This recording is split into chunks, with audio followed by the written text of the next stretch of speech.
जय माता लक्ष्मी महाराज। हे माता लक्ष्मी, शरद पूर्णिमा पर जो भी अपनी छत पर मीठी खीर रखे उस खीर में अमृत बरसा देना, और जो भक्त आपकी इस वीडियो को सच्चे दिल से लाइक करे उसकी गरीबी दूर कर देना। जय माता लक्ष्मी। लाइक जरूर करे।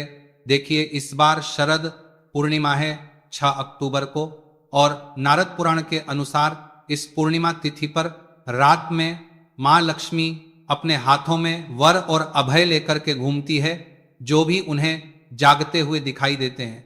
ध्यान से सुनना, इस दिन जागरण करना भी जरूरी है। धर्मशास्त्र कहते हैं इस दिन व्यक्ति को नहीं सोना चाहिए, क्योंकि इस दिन महालक्ष्मी जो अपने हाथ में और अभय मुद्रा लेकर के घूमती है, और जो भी जागते भी दिखाई देते तो उनके घर में धन दौलत जितने भी आशीष है सब चीज दे देती है। तो देखिए, ध्यान से सुनना। शाम के समय चंद्र उदय होने पर शरद पूर्णिमा के दिन चांदी, सोने या मिट्टी के दीपक अपने घर में जरूर जलाना। शरद पूर्णिमा के दिन आपने बहुत से लोगों को छत पर खीर रखते हुए देखा होगा। कहा जाता है कि इस दिन आसमान से अमृत की वर्षा होती है। ऐसे में जो भी इस चंद्रमा के नीचे रख कर के खीर खाता है उसे किसी भी प्रकार की बीमारी नहीं होने देता, और कलयुग में सबसे ज्यादा बीमारी होना शुरू हो चुका है। देखिए, स्वास्थ्य से बढ़कर के कोई भी बड़ा धन नहीं होता, सेहत ही मनुष्य का सबसे बड़ा धन होता है। आपने कई पौराणिक कथा में शरद पूर्णिमा के दिन खीर खाने के बारे में जरूर सुना होगा। शरद पूर्णिमा के दिन ऐसा माना जाता है, जो भी व्यक्ति चांद की रोशनी में रखी खीर को अगर खाते हैं तो ऐसे व्यक्ति आजीवन बीमारी से बचे रहते हैं। ऐसे व्यक्ति को जल्दी बुढ़ापा नहीं आता। अगर आप चाहते हैं कि आजीवन आपको लंबे समय से बीमारी कोई ग्रसित ना करें, या फिर जो लोग बीमार पड़े हैं ऐसे व्यक्ति को यह खीर खिला देते हैं तो जल्द ही उनके स्वास्थ्य में सुधार आना शुरू हो जाते हैं। आइए, आज मैं आप लोगों को शरद पूर्णिमा से संबंधित कथा भी बताऊंगा, और शरद पूर्णिमा के दिन कौन से ऐसे उपाय करना चाहिए जिससे हमारे घर में श्री की वृद्धि हो, अर्थात की प्राप्ति हो। इस वीडियो में सारी जानकारी बताऊंगा। हाँ, आप सभी दर्शकों से गुजारिश करना चाहूंगा, इस वीडियो को अपने फायदे के लिए ध्यान से जरूर देखना। अगर आप जो है आज की वीडियो मिस कर देते हैं तो फिर शरद पूर्णिमा के दिन मिलने वाले फायदे के लिए बारे में अनजान रह जाएंगे, क्योंकि इस दिन चंद्रमा 16 कला से परिपूर्ण रहता है। इसलिए इस दिन कोई भी उपाय करेंगे वह जल्दी फलकारी होता है। तो देखिए, ध्यान से सुनना। कथा, जब द्वापर में भगवान श्री कृष्ण का जन्म हुआ तब मां लक्ष्मी राधा रूप में अवतरित हुई, और भगवान श्री कृष्ण और राधा की अद्भुत रासलीला की जो आरंभ है ये शरद पूर्णिमा के दिन ही माना जाता है। और ऐसी भी मान्यता है कि शरद पूर्णिमा की रात को ही भगवान श्री कृष्ण ने महाराजस किया था। भगवान श्री कृष्ण ने बंसी बजा करके गोपियों को अपने पास बुलाया था और ईश्वरीय अमृत पान कराया था।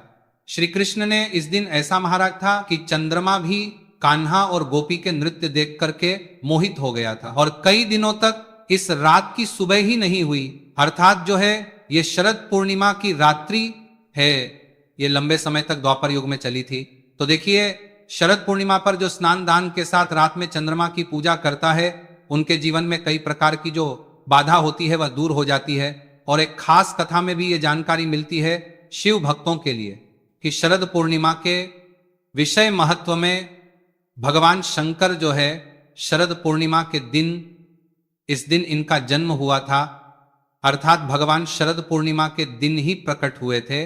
और यह भी कहा जाता है शरद पूर्णिमा के दिन ही जो भगवान शंकर जी के प्रथम पुत्र कहे जाते हैं कार्तिक, जी हाँ, कार्तिक जी का भी जन्म शरद पूर्णिमा के दिन ही हुआ था। इसीलिए इसी दिन से कार्तिक स्नान करने का महत्व बताया जाता है। आपकी इसके बारे में क्या राय है, हमें कमेंट सेक्शन में जरूर बताना। और कल भी मैं आप लोगों को मैं बताया था कि लंकापति रावण ने शरद पूर्णिमा की रात, ध्यान से सुनना, लंकापति जो रावण है शरद पूर्णिमा की रात में चांद की किरणों को दर्पण के माध्यम से अपने नाभि पर रख करके ग्रहण करता था, और इस प्रक्रिया से उन्हें पुनः नवयवन प्राप्त होता था, अर्थात उन्हें बुढ़ापे ने कभी भी नहीं सताया। चांदनी रात में कम से कम 10 से 12 बजे के बीच में आपको कम वस्त्रों में शरद पूर्णिमा के दिन जरूर घूमना चाहिए, इससे ऊर्जा की होती है। पौराणिक मान्यता के अनुसार शरद पूर्णिमा के दिन माता लक्ष्मी का अवतरण भी हुआ था। इस दिन समुद्र से अमृत भी निकला था, और शरद पूर्णिमा के दिन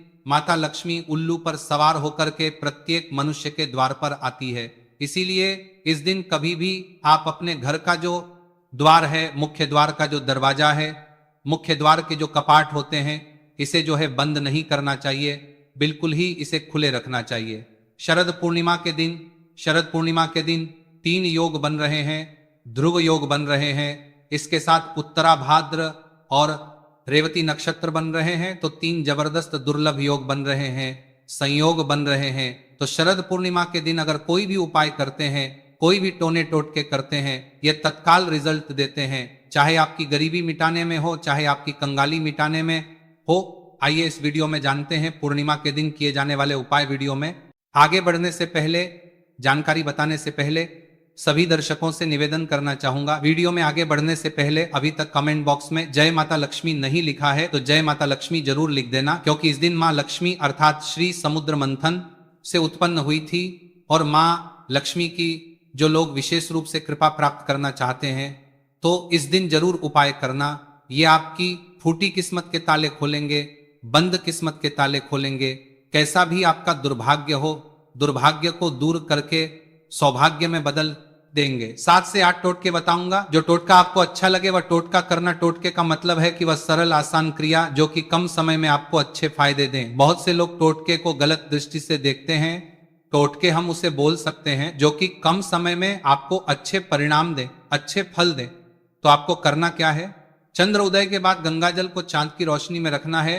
ध्यान से सुनना, अगर आप चाहते हैं कि आपके घर का वास्तु मजबूत हो जाए, आपके घर में किसी प्रकार की नकारात्मक शक्ति हो वह समाप्त हो जाए, तो चंद्र उदय के बाद गंगा जल को चांद की रोशनी में 10 से 15 मिनट तक रहने देना है और आपको उसी टाइम में, रात्रिकालीन में ही आपको जो गंगा जल रखा है इसका छिड़काव पूरे घर में करना है। तो ऐसा माना जाता है इस उपाय से पूर्ण रूप से घर का शुद्धिकरण होता है और जो घर शुद्ध हो जाए ऐसे घर में स्वतः ही लक्ष्मी है। और इस प्रकार के उपाय अगर इस दिन किए जाए तो महालक्ष्मी ऐसे घर में स्वतः ही बिना बुलाए आ जाती है। रात 11 से 1 बजे के बीच खुले आसमान के नीचे चांदनी रात में उत्तर दिशा की ओर मुंह करके आपको बैठना है और महालक्ष्मी के आपको मंत्र का जाप करना है। महालक्ष्मी जैसे कि अगर इस बीज मंत्र का जाप कर लेते हैं आजीवन, हम कहना चाहेंगे कभी भी आपको फिर धन की कमी नहीं होगी, क्योंकि इस दिन महालक्ष्मी उल्लू पर सवार पृथ्वी लोक पर भ्रमण करती है और देखती है कि कौन सा साधक जग रहा है। और अगर आप इस दिन जागते हैं तो माता लक्ष्मी बिल्कुल ही आपके घर में प्रवेश कर जाती है, आपके जीवन में प्रवेश कर जाती है।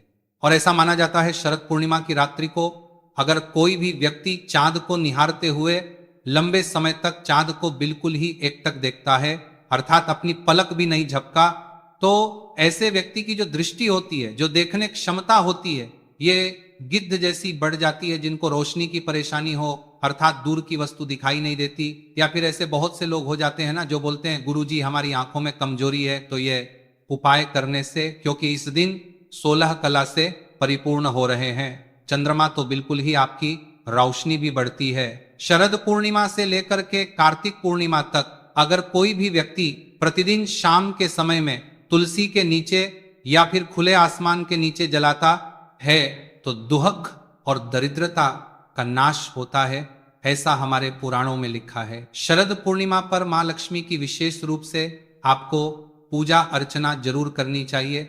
मान्यता है कि शरद पूर्णिमा के दिन जो लोग महालक्ष्मी की विशेष रूप से आराधना करते हैं, और जैसे कि आप जो है महालक्ष्मी को खींचने वाली सामग्री रखते हैं, जैसे कि कौड़ी है, गोमती चक्र है, कमल गटके है, जोड़ी है, सियार सिंगी है, या फिर बहुत सारे माता लक्ष्मी को आकर्षित करने वाले तांत्रिक वस्तु कही गई है। ये तांत्रिक वस्तु को अगर आप इस दिन खुले आसमान के नीचे में छोड़ देते हैं, इनकी पूजा पाठ कर खुले आसमान के नीचे में छोड़ देते हैं, तो ये जागृत हो जाती है और ये लक्ष्मी की तरह ही प्रभाव देते हैं। जब तक ये आपके घर में जागृत अवस्था में रहेंगे, जब तक ये आपके घर में रहेंगे, बिल्कुल ही आपको अन्य धन की कमी नहीं होगी। ये लक्ष्मी की तरह ही प्रभाव दिखाते हैं, क्योंकि इस दिन देखिए हर जो चल और अचल ये दोनों प्रकार की जो वस्तु होती है इसमें माँ लक्ष्मी का वास हो जाता है। इस दिन महालक्ष्मी का हुआ था, इसीलिए प्रत्येक वस्तु में माँ लक्ष्मी का वास हो जाता है। इसके बाद या को वास माना जाता है मनोकामना पूर्ति करने के लिए। शरद पूर्णिमा पर माँ लक्ष्मी की आपको कम से कम जरूर जो कहा जाए, माँ लक्ष्मी को अगर आप प्रसन्न करना चाहते हैं, आप चाहते हैं कि वह जल्दी प्रसन्न हो जाए, तो इस दिन माँ लक्ष्मी को प्रसन्न करने के लिए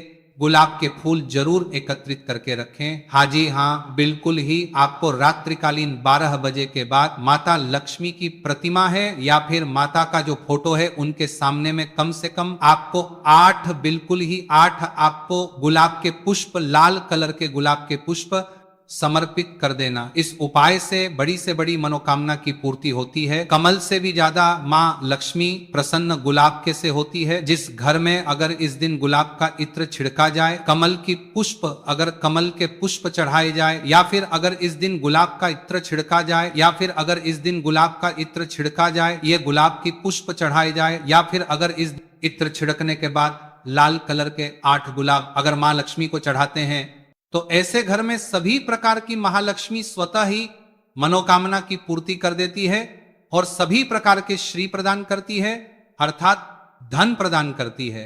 इस दिन शरद पूर्णिमा की रात को धन की देवी मां लक्ष्मी की आपको बिल्कुल ही पूजा करना चाहिए और अपने घर करना चाहिए। कल के सभी प्रकार के दरवाजे को बिल्कुल ही बंद करके नहीं रखना चाहिए। इस दिन मां लक्ष्मी घर में प्रवेश कर जाती है और आपको 4 मुख का दीपक जरूर जलाना चाहिए। ऐसा माना जाता है कि जिस घर में 4 मुख का दीपक शरद पूर्णिमा के दिन जलाए जाते हैं, रात्रिकालीन में जलाए जाते हैं, पूरे रात्रिकालीन भर आपको जलाना है, तो शरद पूर्णिमा के दिन यह उपाय करने से धन, संपदा, सुख, वैभव की प्राप्ति होती है। हिंदू धर्म में माता लक्ष्मी को हमेशा साफ सफाई से जोड़ा जाता है। ऐसा माना जाता है कि जिस घर में साफ सफाई होती है उस घर में सुख समृद्धि स्वतः ही, धन की वर्षा मां लक्ष्मी स्वतः ही कराती है। घर की सफाई के लिए मुख्य रूप से झाड़ू का आप जो है इस्तेमाल करते हैं। झाड़ू में माता लक्ष्मी का वास माना जाता है और जो झाड़ू का स्वरूप है स्वयं मां लक्ष्मी का स्वरूप माना जाता है। तो अगर आप झाड़ू का अपमान करते हैं, अगर शरद पूर्णिमा के दिन घर की झाड़ू को गंदगी में रखते हैं, या आपका पैर लग जाता है, या आप उसका अपमान करते हैं, तो आपके घर में दरिद्रता आती है। बात का विशेष ध्यान रखना। हमारे धर्म शास्त्र भी कहते हैं शरद पूर्णिमा के दिन अगर कोई भी व्यक्ति अपने घर में झाड़ू खरीद करके लाते हैं और इस झाड़ू को लक्ष्मी की तरह अगर स्थान देते हैं, इस झाड़ू को लक्ष्मी मान करके इनकी पूजा करते हैं,